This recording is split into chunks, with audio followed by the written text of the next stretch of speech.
Assalamualaikum warahmatullahi wabarakatuh. Selamat pagi, selamat siang, selamat sore, selamat malam bagi teman-teman yang menyaksikan video ini kapan aja. Kami dari kelompok 10 akan mempresentasikan dan membahas lebih lanjut tentang presentasi yang sudah kami siapkan tentang upaya hukum dalam hukum acara perdata. Di mana kita semua tahu bahwa dalam proses peradilan, putusan hakim tidak selalu memuaskan atau dirasa tepat oleh pihak yang berperkara. Oleh karena itu, hukum menyediakan mekanisme koreksi agar penegakan hukum tetap adil, objektif, dan memberikan perlindungan bagi pihak yang dirugikan. Nah, muncul pembahasan yang pertama, mengapa harus ada upaya hukum? Mungkin di sini muncul pertanyaan di benak kita, kenapa sih harus ada banding, kasasi, atau PK? Nah, apakah hakim tidak bisa salah?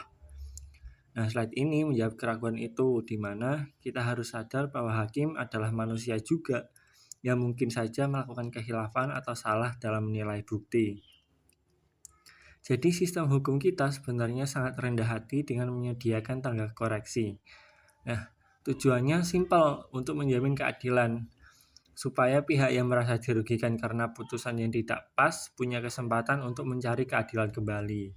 Kemudian untuk menjamin objektivitas, supaya sebuah perkara tidak diputus hanya dari satu sudut pandang saja. Kemudian untuk perlindungan hukumnya, supaya hak-hak warga negara tetap terlindungi dari kemungkinan kesalahan putusan di tingkat pertama. Setelah tahu tujuannya, sekarang kita lihat pembagiannya. Ibarat perjalanan, upaya hukum itu dibagi menjadi 2 jalur utama, yaitu upaya hukum biasa dan upaya hukum luar biasa. Nah, upaya hukum biasa ini adalah jalur standar yang dilakukan sebelum putusan memiliki kekuatan hukum tetap atau inkrah. Nah, contohnya adalah verzet, banding, dan kasasi. Jadi, selama putusan belum inkrah, kamu masih punya kesempatan untuk protes lewat jalur biasa ini. Kemudian yang kedua, upaya hukum luar biasa. Nah, ini adalah jalur khusus yang dilakukan setelah putusan sudah inkrah atau sudah final. Contohnya adalah Dadenverzet atau perlawanan pihak ketiga dan peninjauan kembali PK. Karena putusan sudah final, syarat untuk masuk ke jalur ini jauh lebih ketat dan alasan yang digunakan harus sangat kuat. Upaya hukum biasa itu seperti tahap verifikasi ya, sedangkan upaya hukum luar biasa itu seperti langkah audit terakhir saat ditemukan kesalahan yang sangat fatal. Oke, untuk upaya hukum pertama yang akan dibahas ialah upaya hukum banding. Upaya hukum banding ini merupakan salah satu upaya hukum biasa yang dapat diminta oleh salah satu pihak atau kedua belah pihak yang berperkara terhadap suatu putusan pengadilan. Jadi dapat dipahami bahwa banding ini merupakan salah satu upaya hukum biasa yang diajukan terhadap putusan pengadilan tingkat pertama seperti pengadilan negeri, dan diajukan oleh para pihak dalam perkara perdata yang merasa belum puas atau belum dapat menerima putusan tersebut. Pada tingkat banding ini, pemeriksaan yang dilakukan adalah pemeriksaan judek facti, yang berarti pengadilan tinggi akan memeriksa ulang perkara tersebut secara keseluruhan, baik dari segi pembuktian fakta-fakta maupun penerapan hukumnya. Ketentuan mengenai banding ini pada awalnya diatur dalam pasal 188 sampai dengan 194 HIR dan dalam pasal 199 sampai 205 RBG. Lalu, dalam pasal 188 sampai 194 HIR ini sudah tidak berlaku dan telah diganti dengan Undang-Undang Nomor 20 tahun 1947 tentang peraturan peradilan ulangan di Jawa dan Madura. Lalu, keputusan pengadilan yang dapat dimintakan upaya hukum banding ini hanya keputusan pengadilan yang berbentuk putusan, bukan penetapan. Karena untuk penetapan upaya hukum biasanya itu bukan banding tetapi kasasi. Kemudian, seseorang atau para pihak yang hendak mengajukan banding atas putusannya itu diberikan waktu 14 hari, yang mana perhitungan ini dapat dibedakan seperti yang pertama, apabila para pihak itu hadir saat putusan dibacakan, maka perhitungan waktu 14 hari itu dihitung sejak putusan dibacakan di persidangan. Atau apabila salah satu pihak itu tidak hadir, maka tenggang waktunya itu dihitung sejak putusan diberitahukan kepada pihak yang tidak hadir tersebut. Seseorang yang hendak mengajukan upaya banding atas putusannya itu ada beberapa syarat. Yang pertama, diajukan oleh para pihak yang berperkara.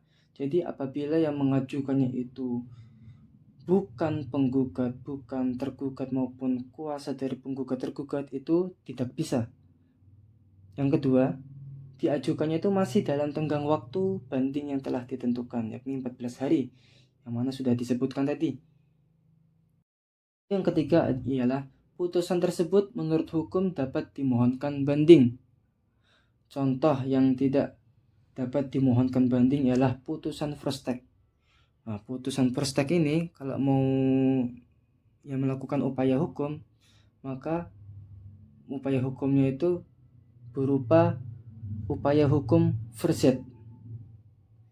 Lalu yang keempat adalah membayar panjar biaya banding. Nah, ini dikecualikan bagi pihak yang berperkara secara pro reo. Dan juga pengajuan itu dilakukan melalui kepaniteraan pengadilan yang memutus perkara pada tingkat pertama. Jadi apabila kita berperkara di Pengadilan Negeri Pekalongan, maka ketika hendak mengajukan upaya hukum banding masih tetap mengajukannya itu tetap di Pengadilan Negeri Pekalongan, tidak bisa selain Pengadilan Negeri Pekalongan tersebut. Poin selanjutnya yaitu kasasi. Kasasi merupakan salah satu upaya hukum biasa yang dapat diminta oleh salah satu atau kedua belah pihak yang berperkara terhadap suatu putusan pengadilan tinggi. Para pihak dapat mengajukan kasasi bila merasa tidak puas dengan isi putusan pengadilan tinggi kepada Mahkamah Agung.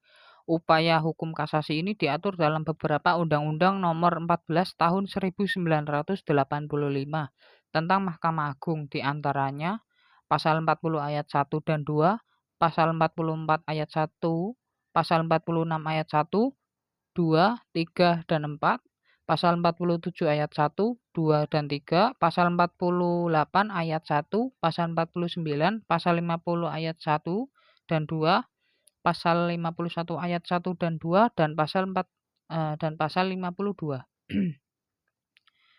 Pada dasarnya, kasasi bertujuan agar Mahkamah Agung membatalkan putusan pengadilan di bawahnya karena dianggap terdapat kesalahan dalam penerapan hukum atau pelaksanaan peradilan oleh judek fakti.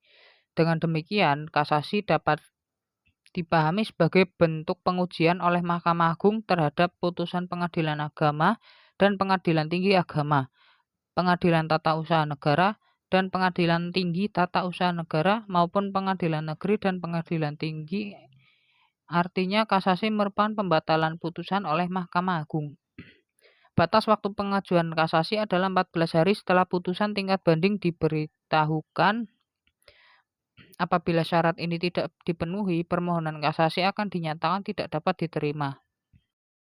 3 alasan yang digunakan dalam permohonan kasasi yang ditentukan dalam pasal 30 Undang-Undang Nomor 14 Tahun 1985, junto Undang-Undang Nomor 5 Tahun 2004. Yang pertama, tidak berwenang, baik kewenangan absolut maupun relatif, untuk melampaui batas wewenang. Yang kedua, salah menerapkan atau melanggar hukum yang berlaku. Yang ketiga, lalai memenuhi syarat-syarat yang diwajibkan oleh peraturan perundang-undangan yang mengancam kelalaian dan batalnya putusan yang bersangkutan. Sekarang mari kita bahas upaya hukum yang paling krusial, yaitu peninjauan kembali atau PK. PK ini adalah upaya pembongkaran putusan yang telah final atau memiliki kekuatan hukum tetap, yaitu ingkrah. Nah, setelah adanya banding dan kasasi selesai, biasanya perkara dianggap sudah selesai atau berkekuatan hukum tetap. Tapi hukum itu tidak kaku. Kalau ternyata ada bukti baru yang sangat krusial, kita masih punya satu pintu terakhir, yaitu peninjauan kembali atau PK di Mahkamah Agung. PK ini upaya luar biasa, ibaratnya kalau banding dan kasasi itu jalur resmi, PK ini adalah jalur daruratnya. Sifatnya sangat ketat karena cuma boleh dilakukan 1 kali seumur hidup dalam perkara tersebut. Selanjutnya ada 6 kunci pembuka peninjauan kembali, di mana kamu tidak bisa mengajukan PK hanya karena merasa tidak puas dengan hasil putusan. Harus ada salah satu dari 6 alasan ini agar permohonan kamu diterima. Yang pertama, ada tipu muslihat atau bukti palsu. Ditemukan fakta bahwa lawan main curang atau bukti yang dipakai ternyata palsu. Nah, itu harus dibuktikan di pengadilan pidana. Yang kedua, ada novum atau bukti baru, di mana kamu baru menemukan surat atau dokumen penting yang dulu kamu saat sidang belum ditemukan. Yang ketiga, ada ultra petita. Hakim dianggap kelewatan karena mengabulkan hal yang tidak diminta atau melebihi dari yang digugat. Yang keempat, ada putusan pertentangan. Ada 2 putusan yang berbeda untuk kasus, pihak, dan objek yang sama. Yang kelima, ada bagian yang terabaikan, di mana ada sebagian gugatan kamu yang seharusnya diputus oleh hakim, tapi malah terlewat tanpa adanya alasan yang jelas. Yang keenam, kekeliruan hakim.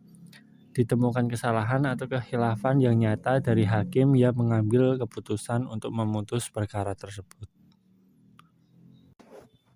Nah, prosedur untuk peninjauan kembali itu bagaimana? Urutan langkahnya gampang diingat karena semuanya punya batas waktu. Di mana yang langkah pertama, kita ajukan ke pengadilan negeri asal putusan tersebut diputus.